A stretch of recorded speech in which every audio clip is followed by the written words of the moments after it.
Pessoal, uma dica da embreagem da Meriva, ó. Eu tô aqui debaixo do carro, tá vendo a embreagem?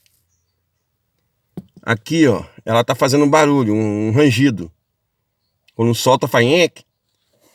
Olha lá, eu desmontei. Aqui, ó, uma rachadura, ó. Tá vendo? Vê se vocês conseguem ver. Ó.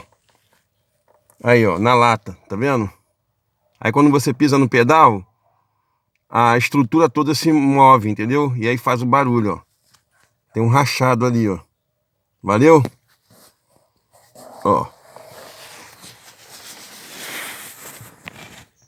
Tá bom? Um abraço aí, cara.